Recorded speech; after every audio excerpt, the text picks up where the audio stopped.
हाँ भाई रंगबाजो, वेलकम है आपका रंगबाज क्लासेस पे। और जैसा कि आपको पता है कि हमने हमने मैक्रो इकोनॉमिक्स का इंट्रोडक्शन पार्ट कर लिया है, चैप्टर 1 कर लिया है, सर्कुलर फ्लो ऑफ इनकम, और उसके मोस्ट इंपॉर्टेंट क्वेश्चंस भी कर लिए हैं। तो अब बारी है इंडियन इकोनॉमिक डेवलपमेंट की। देखो ये रही बुक आपके सामने, इसके मैं आज फर्स्ट चैप्टर शुरू करवाने जा रहा हूँ। उससे पहले इसका जो नाम है चैप्टर का वो है Indian economy on the eve of independence. जब इंडिपेंडेंट हुआ था इंडिया, मतलब आजाद हुआ था, तब उसकी स्थिति कैसी थी, उसकी कंडीशन कैसी थी।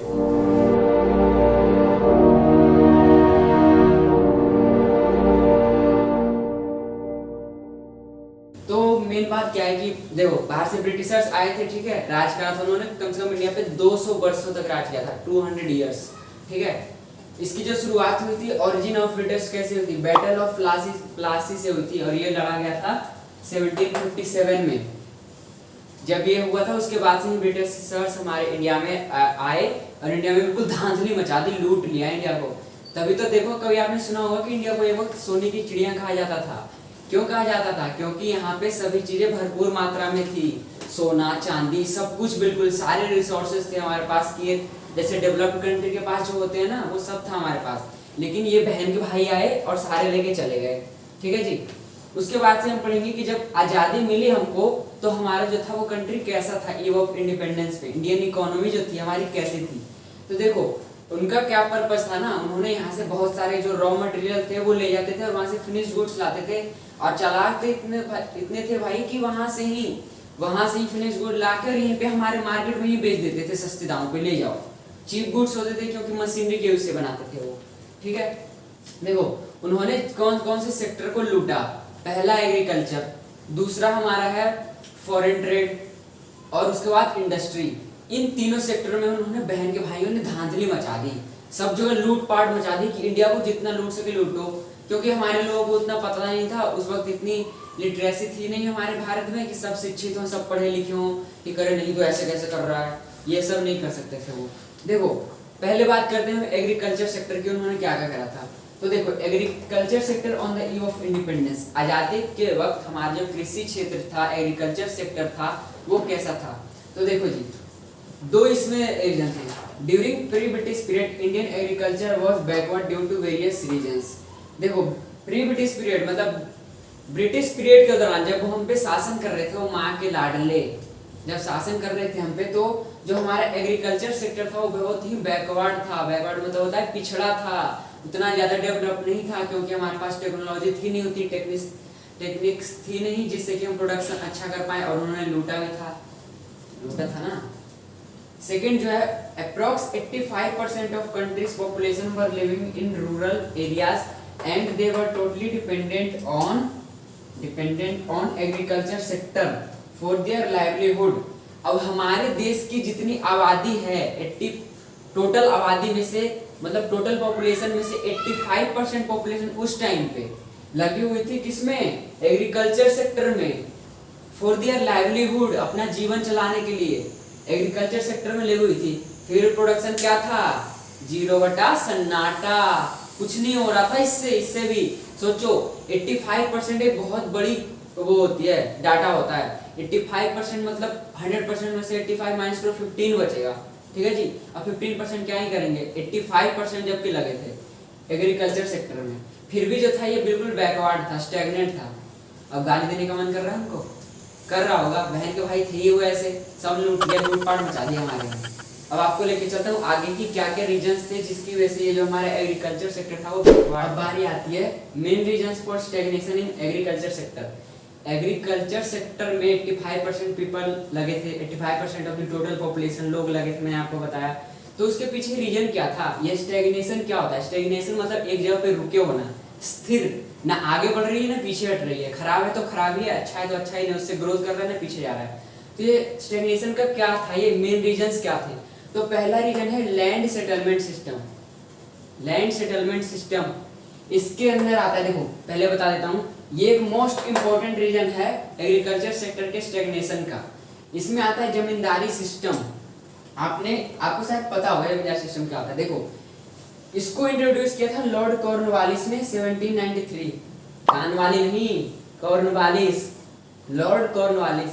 ये जो बाहर के होते थे ना, ये सोचते हम तो जी भगवान हैं, कुछ भी करा लो हमसे। तभी तो देखो बहन का भाई लॉर्ड लगा रहे हैं, लॉर्ड कॉर्नवालिस, ठीक है। 1793 में इसने जमींदारी सिस्टम को इंट्रोड्यूस करा था।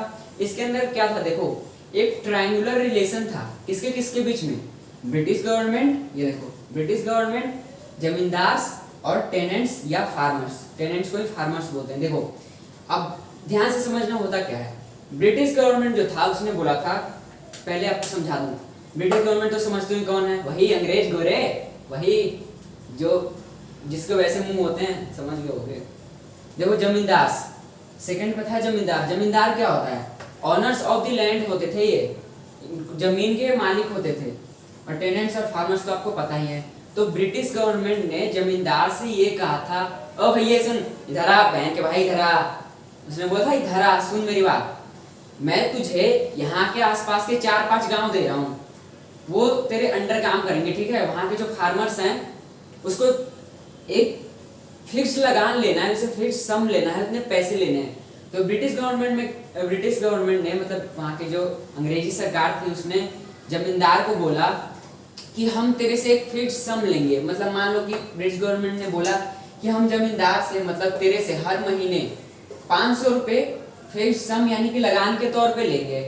और ये कैसे करते थे, देखो जमींदार के अंडर में क्या थे, 5 या 6 गांव आता था, ठीक है जी, 5 या 6 गांव इनके अंदर आता था, हर को ऐसे ही किया था। और इसने क्या बोला था, जमींदार जो थे ना वो फार्मर से हाईएस्ट रेट ऑफ लगान लेते थे। अब गवर्नमेंट को क्या पता ये क्या हो रहा है, ब्रिटिश गवर्नमेंट जो थी उसको क्या, वो तो बोलेगा मेरे 500 तो मुझे मिलने चाहिए, बाकी तो कुछ कर, मुझे कोई मतलब नहीं। तो जमींदार भी क्या करते थे भाई, इनसे ले लिया, बहुत ज्यादा ही लेते थे, 500 से भी ज्यादा लेते थे, मान लो 1000 ले लिया। अब भाई 6 गांव है, 1000 ले लिया तुमने, अब 500 ये देता था ब्रिटिश गवर्नमेंट को। एक इंटरमीडियरीज के बीच में काम करता था ये जमींदार, ब्रिटिश गवर्नमेंट और टेनेंट्स के बीच में बिचौलिए का काम करता था, मीडिएटर को, जिसको आपको बोलते हैं दल्ले, ओ दल्ले इधर आ, दलाल, ये ऐसे काम करता था। देखो तो ये टेनेंट से ज्यादा हाईएस्ट रेट ऑफ लगान ले देते थे, बाकी भरा अपने पॉकेट में 500 रुपए रखे, 500 दे दिए ब्रिटिश गवर्नमेंट, ले भाई तू भी कुछ हम भी कुछ, ऐशो आराम की जिंदगी चल रही है, कोई दिक्कत नहीं। BMW में घूम रहे हैं, मर्सिडीज में घूम रहे हैं, खैर उस वक्त BMW और मर्सिडीज भी उतना नहीं था, ठीक है। तो यही था जी, ये हो गया पूरा जमींदार सिस्टम, समझ में आया। ट्रायंगुलर रिलेशनशिप, ब्रिटिश गवर्नमेंट सबसे ऊपर, उसके नीचे जमींदार और सबसे नीचे टेनेंट्स। टेनेंट्स और ब्रिटिश गवर्नमेंट के बीच में इसको बोलते हैं जमींदार से बिचौलिए होते थे, दल्ले, जिसको दलाल बोलते हो वो इंग्लिश उसमें स्कूल में हो, दल्ले इधर आ, जो कि तो है, तू भी है बोल रहा है। देखो समझ में आ गया होगा, कहीं भी दिक्कत होगा कमेंट बॉक्स में पेलो अपने क्वेश्चन जल्दी जल्दी भाई, आपके मुझे लगता है सब समझ में आ रहा है, स्टडी इतनी फनी होगी तो सब समझ में नहीं आएगा, मुझे पता है ना। चलो अब आपको आगे ले चलता हूँ, वीडियो अच्छी लग रही है तो लाइक करके घंटा हिलाना बे, देख क्या रहा है कब से। देखो मैं पढ़ा रहा था आपको main reasons for stagnation in agriculture sector. Agriculture sector में मेन रीजन क्या था जिसकी वजह से वो एक जगह पे रुका हुआ था, आगे नहीं बढ़ रहा था। अब धक्का थोड़ी लगा सकते हैं उसको, गाड़ी थोड़ी है। अभी देखो पहले रीजन जैसे कि मैंने आपको बताया था लैंड सेटलमेंट, दूसरा जो रीजन आता है इसका यहाँ देखो ध्यान से, कॉमर्शियलाइजेशन ऑफ एग्रीकल्चर। एग्रीकल्चर का कॉमर्शियलाइजेशन करना मतलब एग्रीकल्चर का व्यापार बढ़ाना। हुआ क्या था देखो, ब्रिटिश गवर्नमेंट ने क्या करा था ना, फार्मर्स को बोला था कि तू सुन बे, बोला था उसने तू सुन, अब तू जो नॉर्मल क्रॉप्स होते हैं, जिसको फीड क्रॉप्स होते हैं, जिसको खाते हैं, उसके जगह पे तू यूज करेगा कैश क्रॉप्स। पैटर्न ही चेंज कर दिया क्योंकि उनको अपना व्यापार बढ़ाना था और ले जाना था सारा सामान वहां पे। अब फूड क्रॉप्स की जगह कैश क्रॉप्स उगाने लगे। कैश क्रॉप्स में था क्या, जूट, इंडिगो, कॉटन वगैरह वगैरह। इससे हुआ क्या ना, उनको इसके बदले उनको हायर प्राइसेस दिया जाता था ब्रिटिश गवर्नमेंट की वजह से, ले तू ये उगा वो उगा हम तुझे देंगे। और इस तरह से होता क्या था, हमारा जो लैंड था उसकी फर्टिलिटी भी चली जाती थी, फर्टिलिटी मतलब समझो ना उर्वरता, जिसकी वजह से मतलब क्रॉप्स उगते हैं, ठीक है। तो ये हुआ था और इसकी वजह से कॉमर्शियलाइजेशन ऑफ एग्रीकल्चर की वजह से हुआ क्या था ना, कि जो हमारी वो थी इंडिया में शॉर्टेज हो गई थी फूड ग्रेन्स की, क्योंकि भाई तुम कॉमर्शियलाइजेशन ऑफ एग्रीकल्चर करोगे, फूड क्रॉप्स के जगह पे तुम अपना ये क्या बोलते हैं इसको, जो फूड कॉटन, जूट, इंडिगो उगाओगे तो होगा नहीं, शॉर्टेज तो होनी थी। ये इंडिया को फेस करना पड़ता, शॉर्टेज ऑफ फूड ग्रेन्स। देखो इसका जो थर्ड आता है वो low level of productivity, sorry आज अटक रहा हूँ, थोड़ा एडजस्ट कर लो। लो लेवल ऑफ प्रोडक्टिविटी, इसमें क्या था कि जो हमारी प्रोडक्टिविटी वो बिल्कुल 0 बटा सन्नाटा था, सन्नाटा 0 था, बिल्कुल 0, कुछ नहीं, अंडा। इसमें हुआ क्या था, लो लेवल प्रोडक्टिविटी क्यों थी? अब मैंने जैसा कि आपको बताया कि फूड क्रॉप्स के जब पे आप कमर्शियलाइजेशन ऑफ एग्रीकल्चर करोगे, कैश क्रॉप्स होगा, तो प्रोडक्टिविटी कहाँ से खोजोगे? बाबा जी का टुल्लू आया है प्रोडक्टिविटी में।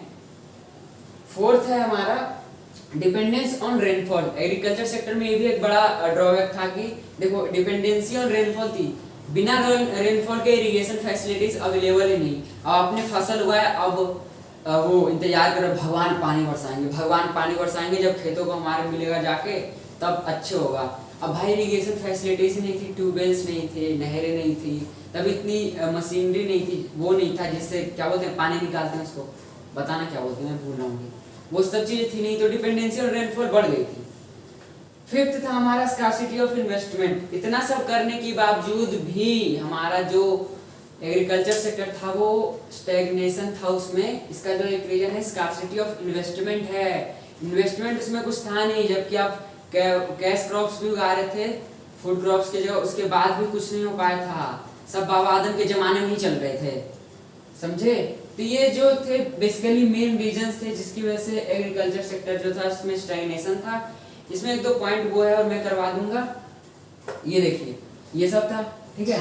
इसमें साइड में जाता हूँ, इसका आप देख लेना, एक बार स्क्रीनशॉट लेना है, स्क्रीनशॉट ले लो, मैं साइड हो गया। चलो अब तक तो ले ही लिया होगा, नहीं ली तो थुत्थी लाल कर दूंगा तेरी थुत्थी, समझा? ले ले बेटा। तो आज के लिए बस इतना ही। Thank you, thanks for watching. Subscribe कर देना और दोस्तों के साथ भी शेयर करना अगर अच्छा लगे तो। इतने मजे के साथ पढ़ा रहे यार, थोड़ा तो सपोर्ट करो भाई को, ठीक है।